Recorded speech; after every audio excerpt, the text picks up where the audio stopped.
Welcome to Excel and Finance video number 8. Hey, if you want to download this workbook and follow along, click on the link directly below this video. If you're in the class, just go to our class website. Hey, these videos, I'm going to shoot them full screen. Usually I make them kind of small. So you definitely, if you're watching this, want to hit the full screen button. Hey, Chapter 2. Chapter 1, we talked about introductory terms. The goal of finance and things like that. In this chapter, we're going to talk about financial statements, different aspects of the balance sheet and the income statement, but all in terms of what finance people do with the numbers, not accounting people. So accounting people see the numbers on the balance sheet and the income statement and use the numbers differently than finance people. And we're in particular, the last couple of videos we'll talk about calculating cash flows from financial statements. Accountants do accrual accounting, which does not necessarily reflect cash flow. So we, as finance people, need to calculate cash flow from financial statements.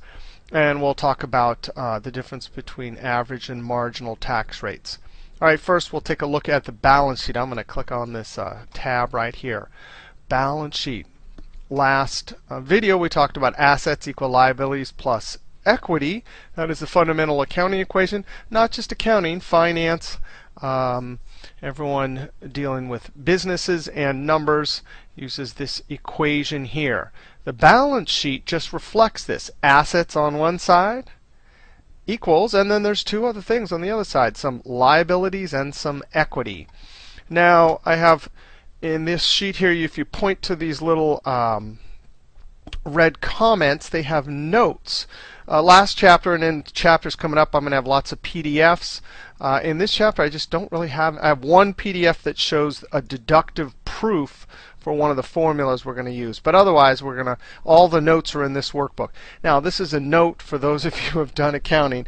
And actually, you can right-click that and say Show Hide, and then it will show. In this class, we will not prepare financial statements. We will use them as a source of information. Actually, that's not quite true. We're going to do really, really basic financial statements with condensed numbers that finance people would use. The financial statements we see in this textbook will be condensed, and we'll ignore such things as proper titles, showing the proper expenses. You know, when we have interest and tax, it should be interest expense, tax expense. We'll list them lots of ways, but if you see interest paid and tax paid, usually in accounting, you don't want to list expenses like that. But in finance, we can go ahead and list things like that. If you want to move the comment, you can point to the edge and just click and drag. If you want to hide it, you can right-click Hide Comment. Now, assets. Current assets. These are assets like cash. Accounts receivable. Oops, what's accounts receivable? Accounts receivable is something that'll be cash soon.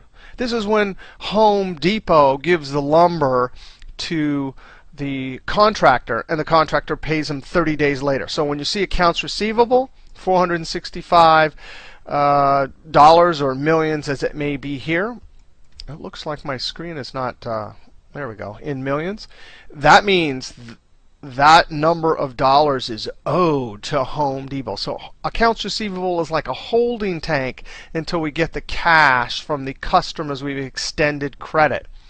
So cash, accounts receivable, inventory. These are all called or classified as current assets because these can be converted into cash in a year or less, or the normal operating cycle. Now think about this. Accounts receivable, hopefully we're going to collect it within the next 30 days or 60 days or whatever it is. Inventory, the whole point of having inventory in your store is so you could sell it and get cash. So current assets. Now this is very important, not only in finance, but accounting and auditing and all sorts of banking. It's very important to see a business's current assets, because if they don't have very many current assets, perhaps they can't pay their bills. In addition, we will talk about the other side of the equation, liabilities. Current liabilities. Well, if this is collect cash in a year or less. This is pay cash in a year or less, and that's current liabilities. Current liabilities are the bills that we have to pay within 1 year or less, or the normal operating period. So this is cash out. This accounts receivable, current assets are cash in for all sorts of people: accountants, bankers, financiers, internal managers. They always need to know current assets, current liabilities, because if this is the cash out, this is the cash in. If cash out starts to get bigger in the short term than cash in, then you need to do something. You're either in trouble, or you need to do some financing, like going out and getting a loan, or trying to collect accounts receivable more quickly, something like that. All right, and then on the asset side, we have fixed assets or long-term assets. These are your building, your trucks, your patents, the long-term assets that actually define your business and are the assets that you've invested in because you think you can make a profit from them. So UPS has a lot of brown trucks because they're in the delivery business. A manufacturing firm maybe has a lot of buildings and has a lot of equipment to manufacture whatever it is they're manufacturing. Fixed assets, long term. Now we're going to see net fixed assets. That means whatever the original historical cost of your asset, your machine, your truck, minus the depreciation. And we'll talk about depreciation in just a bit. Then we have total assets. Now, many financial statements showed multiple periods, and the reason why is because you want to see what is the change, right? Cash was this, cash went up. Accounts receivable was this, it went up. Right? So you want to see the difference. And in this class, we are going to, in this chapter, next chapter, we'll be calculating the difference. Now let me ask you a question. Balance sheet is, it says up here, snapshot of the account balances on the last day of the period. So really, if this is 2007 and our ending year is December 31st, this balance right here is December 31st, 2007. Now, what about this one? This is December 31st, 2006. So what's the difference between the two? Well, it's the ending amount from 2007. We take that and we subtract from it the very beginning amount in the beginning of 2007. Well, the beginning of 2007 is always whatever the balance was on the last day of the last year. And for example, in Chapter 2, we probably do this calculation end minus begin 50 times in the homework. Some homework problems literally have you do it 20 times because we're going to be analyzing the balance sheet, and we need to know the change. Right? An example of a change that might not be so good. Imagine if accounts receivable went up, ballooned massively, much more than your sales. That could mean something like you're not collecting your accounts receivable, and that could lead to trouble. All right, assets, current asset, fixed assets, and then total. Liabilities and equity. These are the assets we buy. This is the source of funds. We either go out and get debt, current liabilities, or long-term debt, or we issue equity to get our funds, which means our cash we're going to use to buy our assets. So let's look here. Accounts payable, notes payable, short term, right? This is when we go out and we owe people for some products or something like that. This is when you actually go out and borrow money. But you have long-term debt, short-term debt. On the balance sheet, you got to break it apart. Whatever current part must be listed in the current liabilities, which means it's owed within 1 year or less. Long-term, both of these are debt. I mean, all of this is debt. All right, and then we have equity. The common stock, sometimes you'll just see equity in when we have our little mini balance sheets in this class, but other times you'll see common stock and paid in surplus. All that means is common stock. If the original stock was supposed to be priced at $10 and it got sold for $12, the paid in surplus is the $2 above the 10 it was supposed to sell for. But that's the amount that stockholders paid to become owners. And then retained earnings. That's the net income from the income statement over the years that is accumulated. Right? So you can do two things. Every time, and we'll do this in this chapter, every time you make some profit, you can either pay it out as dividends or plow it back in to the company, keep it in the equity section, and then it's available to, for whatever assets you want to invest in. All right, so then we add it all up. Total liabilities plus the total equity equals liability plus owner's equity. Now, why is it called the balance sheet here? Oh, because there's an equal sign right there. This has to equal this. So we go like this, right? Equals, and I'm going to do 2007, that one, tab, equals this.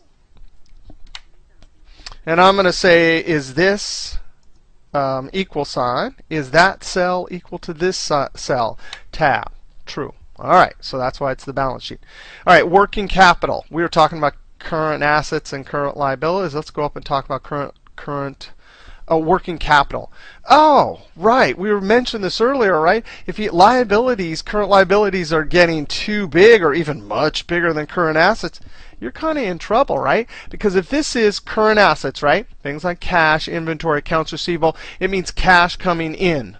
This is all the short-term debts, meaning cash going out. Well, cash going out is much greater than the cash coming in. You're in trouble. And so net working capital is the term pretty much everyone uses, accountants and financiers, that for the difference between these two. And in this chapter, we will calculate it when we do our cash flow calculations. And in next chapter, when we do financial statement analysis, it'll be an important ratio and measure. Net working capital is the short-term capital, cash that the firm has to work with. It's not always cash, but it's as if, right? Because all of this is supposedly going to be converted to cash within 1 year, and this also. Capital is a term that means assets. This term is often used in economics and finance. So in accounting, you'll see net working capital, but in finance, you'll see capital referring to the assets all the time.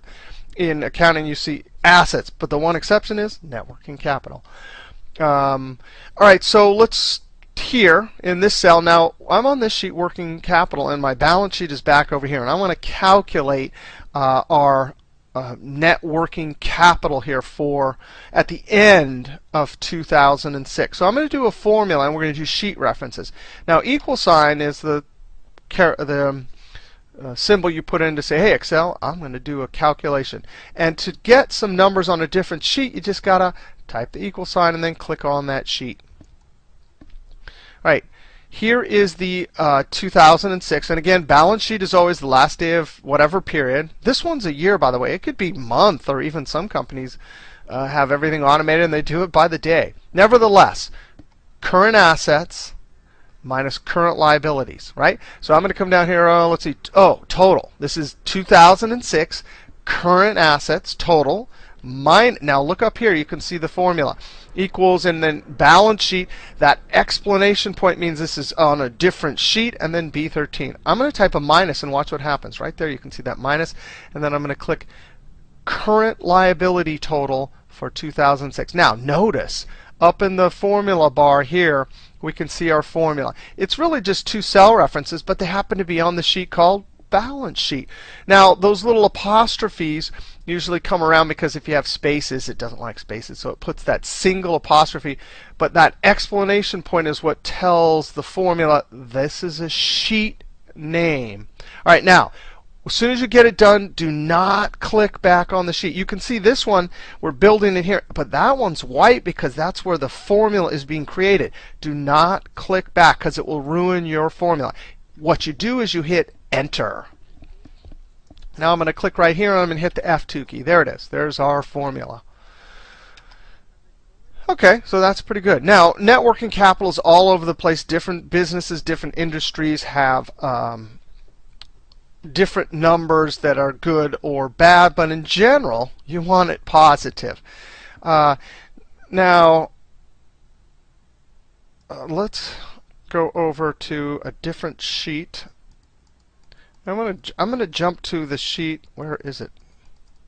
I can't see it. I'm using my little arrows over here to see where it. Oh, there it is. It's right there. liquidity. I want to come over to liquidity. Liquidity is how quickly an asset can be converted to cash. All right, now liquidity is important, just like working capital is important, because if you run out of cash, you're in trouble. The number one reason that businesses, big and small, not just mom and pop stores, people that run small businesses know, but all the way up to gigantic banks, as we saw in the financial crisis, people ran out of cash. So liquidity is very important. If your working capital, right, is getting too small, maybe you have to sell assets so you can get cash. And in fact, that's what happened during the financial crisis. People tried to sell assets, but during a financial crisis, hard to sell assets unless you're going to give a really low price. So let's talk about liquidity. Liquidity, how quickly an asset can be converted to cash. Just straight simple. How liquid is cash? It's the most liquid. How about inventory or accounts receivable? Those are pretty liquid. If you're not in a financial crisis, you could sell those in emergency. In fact, you could sell accounts receivable to banks, for example, right? So those are examples of assets that can quickly be converted to cash. What about a building? What about your truck? What about your machines in the shop? Well, you probably don't want to sell those, right? Those are examples of assets that are less liquid. All right, liquidity has two dimensions. Ease of conversion to cash. Again, cash, accounts receivable, easy. Your machines in your shop or your buildings are less easy to convert to cash. The other aspect of liquidity is loss of value because you have to sell it quickly. Because you can pretty much, except for in a financial crisis, you can pretty much sell anything quickly if you reduce the price enough, right? So the building, it is hard to sell, real estate sometimes. It's hard to sell a machine quickly. But if you lowered the price enough, a fire sale in essence, you probably could sell it. So liquidity has two dimensions. When you're measuring liquidity, you want to be able to not only convert it to cash quickly, but not lose a lot of value. Another aspect, we mentioned selling assets. Another aspect of liquidity is businesses that can go out and get a loan quickly have access to liquidity because they can get cash quickly, not just an asset sometimes. Okay, highly liquid assets, quickly sold without significant loss. Inventory, short-term investments, right? So a lot of times you'll see people invest in short-term bonds or something like that. Illiquid assets cannot be sold quickly without significant price reduction. Machine, building. But what about the financial crisis? What happened in the financial crisis? Everyone had more debt, too much debt. In specific, it was mortgage debt. Even more specifically, it was things called collateralized debt obligation, which was just a lot of mortgage debt. And when the financial crisis hit and everyone knew that the housing prices were going down and the debt on those houses was no good, they couldn't sell it. Before the financial crisis, they had liquid assets. They could go out in the financial markets and sell them. But during the financial crisis, forget it. It was as if everything froze up. Everything was illiquid. Items on the balance sheet are listed in order of decreasing liquidity. So if you go back and we look at our balance sheet, right? Oh, that's why cash is first and fixed assets are last. Liquidity. Liquidity is valuable. Firms can readily pay bills and buy assets quickly. So we mentioned this one earlier, you gotta have enough cash or working capital to pay your bills, right? But there's another aspect. If you look around sometimes, Microsoft over the years before and other big companies, sometimes you see that they have a lot of cash. And you're thinking, why do they have all that cash in the bank? Because cash in the bank doesn't earn a very big return, right? If you have a lot of cash, you should go buy whatever assets. UPS is buying trucks. Google is buying up buildings to put server computers in. So if someone has a lot of cash, it could be that they're saving up to buy assets quickly or take over companies. Like Microsoft always had a lot of cash because if they wanted to buy a company. So liquidity is valuable because you can pay your bills and buy assets quickly. Liquidity assets such as cash tend to be less profitable than illiquid assets such as building trucks, subdivisions of business. As we just mentioned, right? You probably don't want to have too much cash because you can't earn as much as if you invest in profitable assets. Now, sometimes it's, like right now, this is 2010. Between the financial crisis 2007 to 10, businesses have tons of cash because they're not quite sure what to invest in, and they're nervous because during the crisis, liquidity dried up and they didn't have anything, so they're saving lots of extra cash just in case things get in trouble. All right, let's do a little bit of. I'm going to go over to the sheet called Building a Balance Sheet. In this chapter, we're going to have lots of homework. And let's see how to do this. We're going to be given little small problems. These are not real balance sheets, but they're in essence summarized, reduced balance sheet. We're going to be given things like current assets, fixed assets, current liabilities, and long-term debt. Notice they don't give us anything about equity. In this class, throughout the whole textbook, we're always going to have to back in to numbers. All right, so total assets. Well, if we have our 250, I've already built this. These formulas are looking up to these assumptions here. So I have current assets and fixed assets. So we'll do that. In the homework, this will come. I'm going to give you templates, and then you type these in, and then you build all formulas here. Total assets, I'm going to say equals SUM, and then highlight these two cells right there. Now this is. You can see right here the equal sign. It looks like the equal sign's in that cell, but when you click there, there's nothing. So I'm going to click on this column and drag it to make it a little bit wider. Now, total liabilities, again, I did the same thing. Looking up there, I'm going to Alt equals, that's the keyboard shortcut for AutoSum, and enter. But how in the world are we going to calculate equity? Well, let's see. Oh, guess what? The fundamental accounting equation. If this is all the liabilities and this is all the assets, remember the definition of equity is assets minus the total debt. So this is an example of backing in, and some of the backing into answers in this for homework in this class will actually be quite tricky. We'll have some examples of that coming up. Oh, so there we go. Enter. 480. So now I'm going to equals SUM because I want to add this up and triple check. Right, and then, oops, notice I have a minus there. That'll give me a minus sign. I meant to type an equal sign. All right, now working capital, always going to be current assets minus current liabilities. Now this is the working capital at this particular moment in time, because balance sheets are always one day, a particular moment in time. It is a camera taking a picture of all the accounts. All right, current assets minus current liabilities. Oh, look at that. They have a positive working capital. All right, let's go over to debt and equity. We're still talking about the balance sheet. In finance, we have assets. Oh, that's the use of the funds. On the other side of the equation, I'm going to jump over. We have debt and equity. Source of funds. Now what's the difference? This is a fixed claim. Contract. It's a contractual claim. You must pay the full amount back at some point in the future, and interest. It's a contract.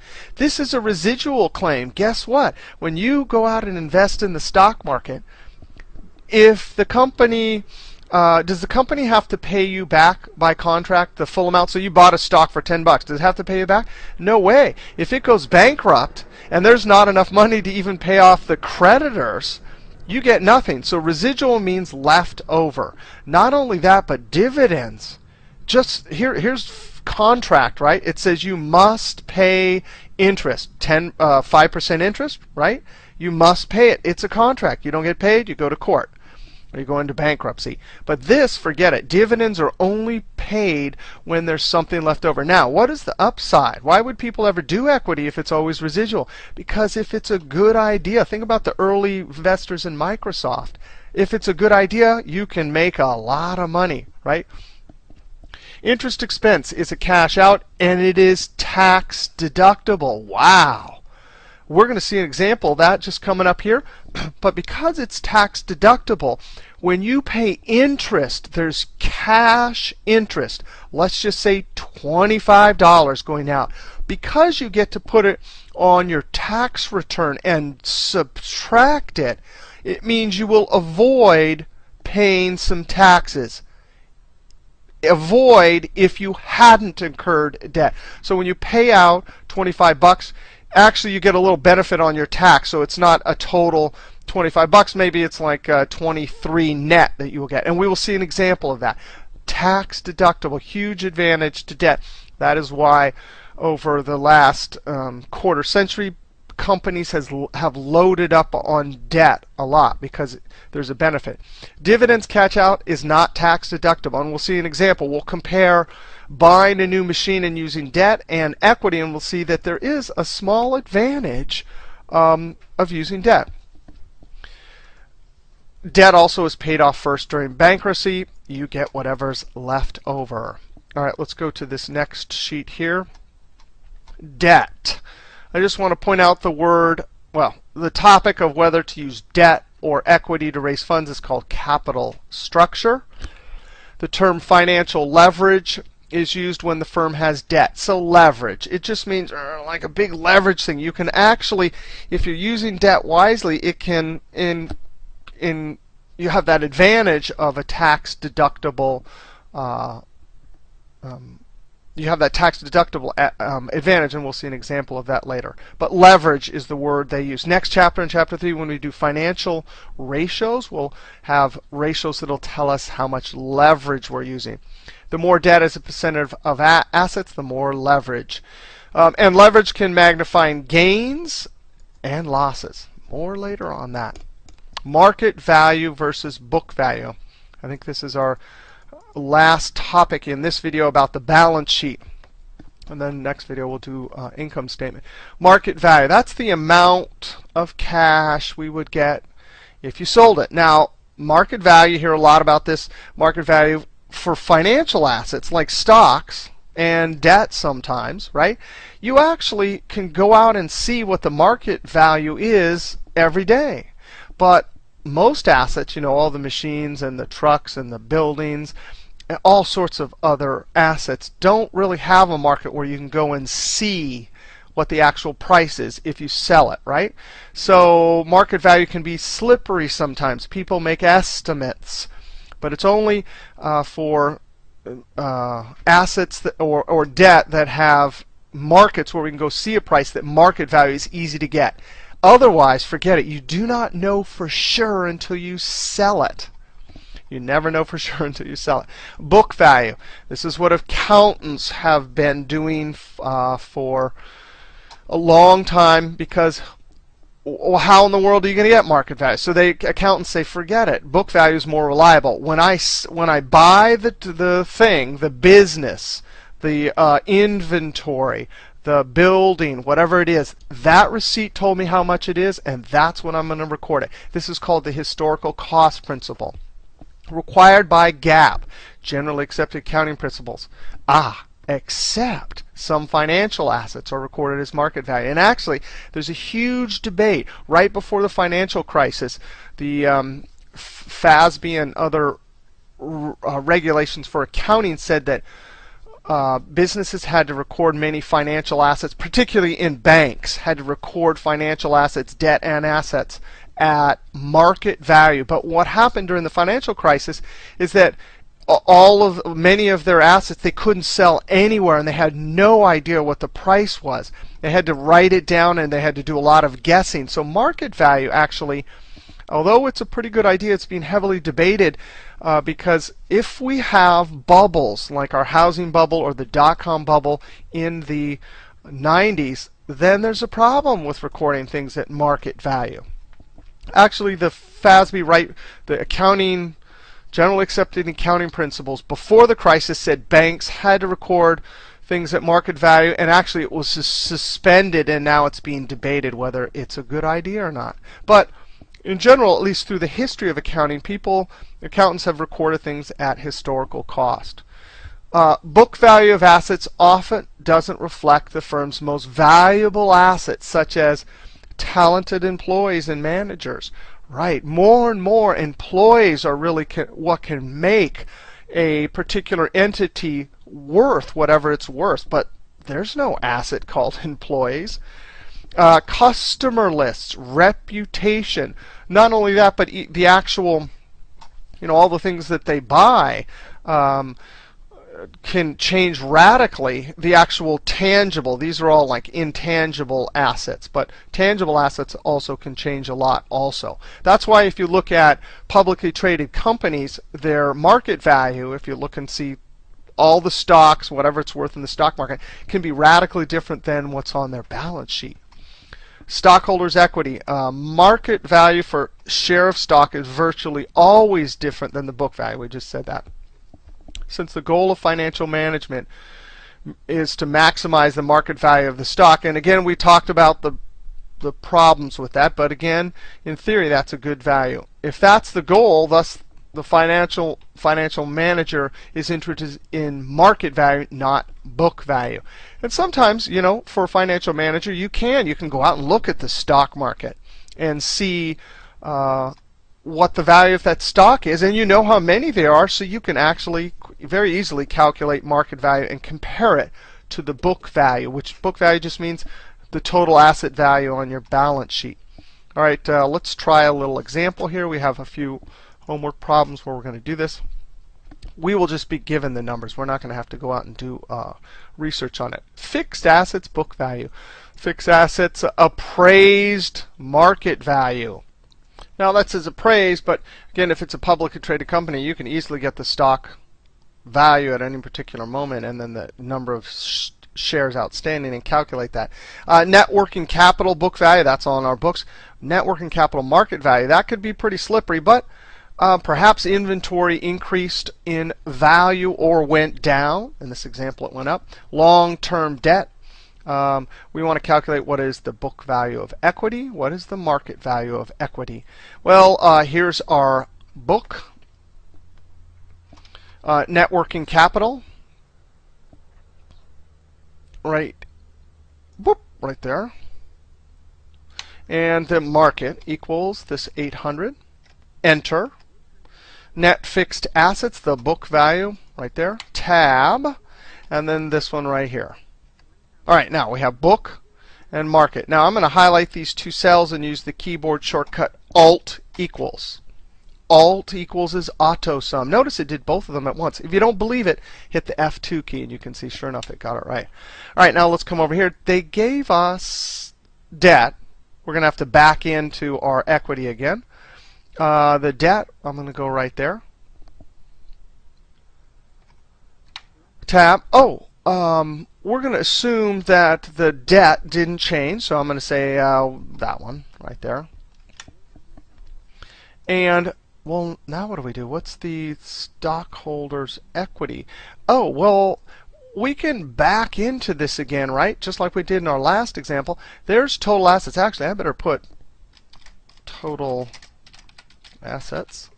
I probably could have put just TA there. We'll use that a lot next chapter, total assets. Well, right here, if this is total assets, boom, and there's our debt. The definition of equity is, residual, so equals this. Now watch this. I'm going to do this as a formula minus this. Now, really, for some of us in this class, we're brand new to Excel. This is a relative cell reference, as we mentioned in chapter 00. This formula is really saying, hey, go 1, 2, 3, 4 to my left, and then 1 down. Okay? And this one's saying, hey, look, 1 above. I'm going to control enter. That puts the formula in the cell and keeps it highlighted. And watch this. I can just copy this over. Why? When I click here and hit F2, because this is still 1, 2, 3, 4 to my left and 1 below. And this is still looking 1 above. And now we can check this. Alt equals. Okay, so that's just a little example of market value and book value. All right, next video we'll talk about the income statement and things like depreciation and accrual accounting, and then move our way towards cash flows for finance calculations from financial statements. All right, see you next video. When you see accounts receivable, $465 dollars or millions as it may be here. It looks like my screen is not, there we go, in millions. That means that number of dollars is owed to Home Depot. So accounts receivable is like a holding tank until we get the cash from the customers we've extended credit. So cash, accounts receivable, inventory. These are all called or classified as current assets because these can be converted into cash in a year or less, or the normal operating cycle. Now think about this. Accounts receivable, hopefully we're going to collect it within the next 30 days or 60 days or whatever it is. Inventory, the whole point of having inventory in your store is so you could sell it and get cash. So current assets. Now this is very important. Equals, and then there's two other things on the other side, some liabilities and some equity. Now I have in this sheet here, if you point to these little red comments, they have notes. Last chapter and in chapters coming up, I'm going to have lots of PDFs. In this chapter, I just don't really have. I have one PDF that shows a deductive proof for one of the formulas we're going to use. But otherwise, all the notes are in this workbook. Now, this is a note for those of you who have done accounting. And actually, you can right-click that and say Show Hide, and then it will show. In this class, we will not prepare financial statements. We will use them as a source of information. Actually, that's not quite true. We're going to do really, really basic financial statements with condensed numbers that finance people would use. The financial statements we see in this textbook will be condensed, and we'll ignore such things as proper titles, showing the proper expenses.